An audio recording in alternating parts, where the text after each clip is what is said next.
My math topic for this tutorial video is graphing linear equation, and there are 3 ways on how to graph linear equation: using any 2 points, using x and y intercept, and using slope and a point.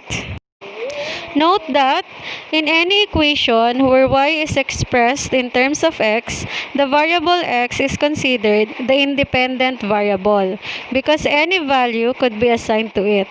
However, the variable y is the dependent variable because its value depends on the value of x. Example number 1. Graph x minus 2y equals 4 using any 2 points. Step 1. Draw a table with 2 rows and 3 columns. For the first box, write x, and for this box, write y. Meaning, first row are the values for x, and the second row are for the values of y. I said a while ago that in any equation, x is the independent variable. Meaning, any values can be assigned to x. At ang gusto kong i-assign na value for x ay negative 2 at positive 2. Bakit?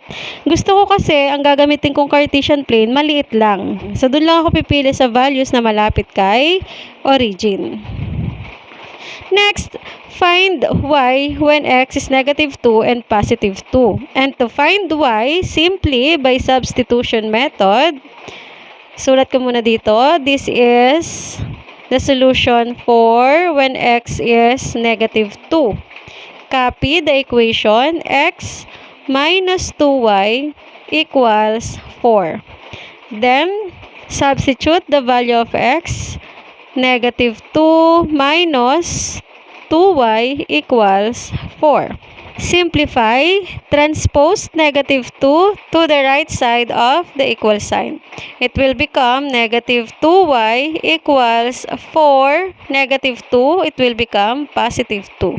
And 4 plus 2 is equal to positive 6. Ang kailangan lang natin ay ang y. So, divide natin both side by negative 2. Para negative 2y, divide by negative 2, may iwan na lang ay ang y. So, dito ko ilalagay, ha? Yan. This is now y equals 6 divided by negative 2 is negative 3. Therefore, when x is negative 2, y is equal to negative 3. So, lagay ko dito ay negative 3. First point natin ay negative 2, negative 3. Find y when x is positive 2. Ito ang solution ko para kay x na equal kay positive 2. Copy the linear equation, x minus 2y equals 4. Substitute the value of x, which is positive 2, minus 2y equals 4. Simplify by addition property of equality or transpose si 2 kay right side ni equal sign. It will become negative 2y equals 4. Positive 2 magiging negative 2. Negative 2y equals 4 minus 2 is positive 2. Divide both side by negative 2.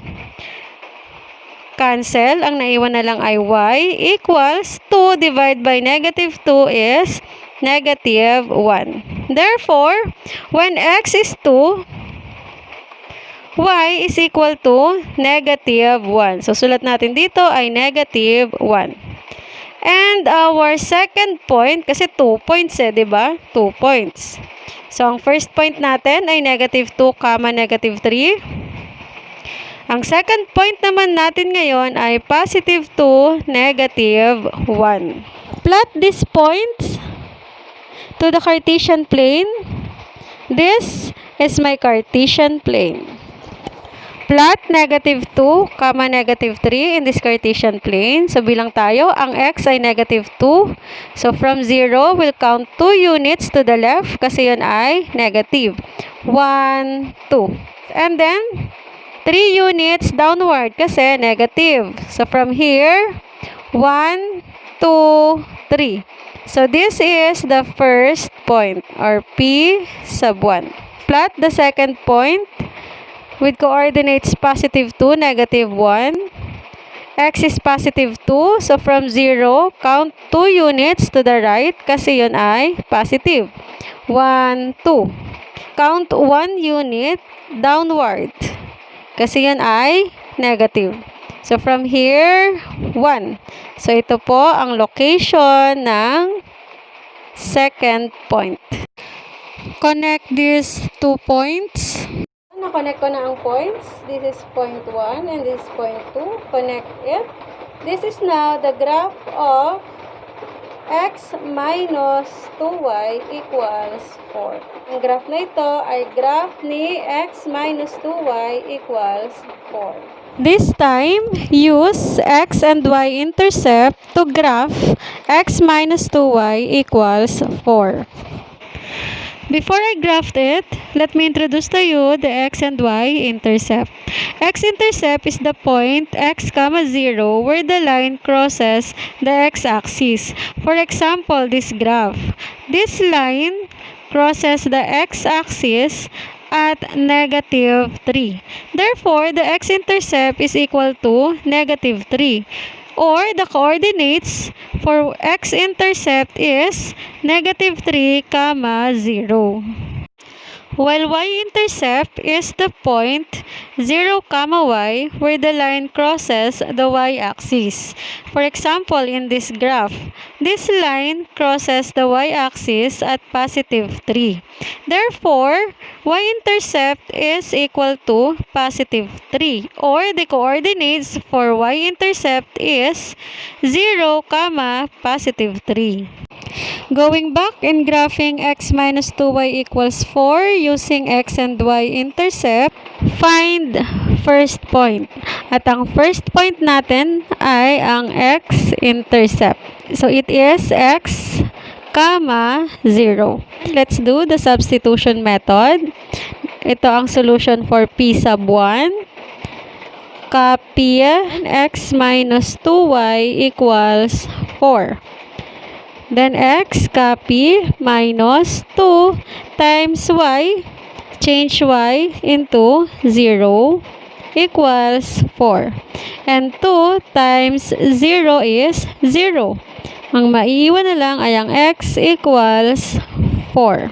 Therefore, the coordinates of x-intercept is 4, 0. Ang second point natin ay ang y-intercept na may coordinates na 0, y. Copy the equation x minus 2y equals 4. Then change x into 0 minus 2y equals 4. 0 na lang yon. Copy na lang 2y equals 4. Ang kailangan lang natin ay y. So to find y, divide both sides by negative 2. Para ayun, makancel natin. Ang naiwan na lang ay y equals 4 divided by negative 2 is the coordinates of y-intercept is 0, negative 2. So this is the second point. Meron na tayong first point. Meron na ding second point. Plot these points. Point 1 is 4, 0. So dito yon, positive 4 si x, 0 si y. So ito yon. Point 2 is 0, negative 2, 0, then negative 2. Ito yon. Connect the points. This is the graph of x minus 2y equals 4. So again, ilagay natin yung kanyang pangalan na x minus 2y equals 4. Lastly, use slope and a point to graph x minus 2y equals 4. In slope-intercept form, y equals mx plus b. M is the slope and b is the y-intercept. Meaning, it is easy to determine the y-intercept if the given equation is in slope-intercept form. Going back with x minus 2y equals 4. And make sure that the linear equation is in slope-intercept form. But this equation is in standard form. Rewrite it to slope-intercept form. It will become negative 2y equals negative x plus 4. Divide all terms by negative 2. Cancel. Simplify. Y equals negative x divided by negative 2 is positive 1/2 x. Saan ko nakuha si 1? Yung coefficient ng x. Negative divided by negative is positive. 4 divided by negative 2 is negative 2. This is now the slope-intercept form. Makukuha na natin ang slope. Ang slope ay equal to 1/2. Next is the y-intercept. At ang y-intercept natin ay 0, y. At ang y natin ay negative 2. This is the slope and this is the point. Paano ko nakuha to? Because slope-intercept form, this is the slope and this is the y-intercept.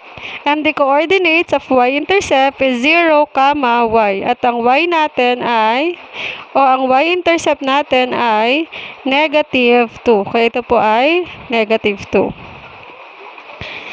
So, meron na tayong slope, meron na rin tayong point. Graph it in the Cartesian plane. Plot point 0, negative 2. Dahil ito ay y-intercept, tumama siya kay y-axis sa negative 2. So, ito yon negative 2. Next, ang slope natin ay equal to 1/2. At ang pagkuha ng slope sa graph ay rise over run. Ang slope natin ay 1/2. Therefore, ang rise ay 1 at ang run ay 2. So, from this point, it will rise 1 unit. So, dito yon. Ito yon. 1 unit. Then, from here, it will run 2 units. 1, 2. So, nandito na ang ating second point. Meron na tayong first point. Meron na din tayong second point. Connect the dots. This is the graph of x minus 2y equals 4. That's it, and these are the ways on how to graph a linear equation. For your assignment, do this. This is page 26 in your math module. Just graph it.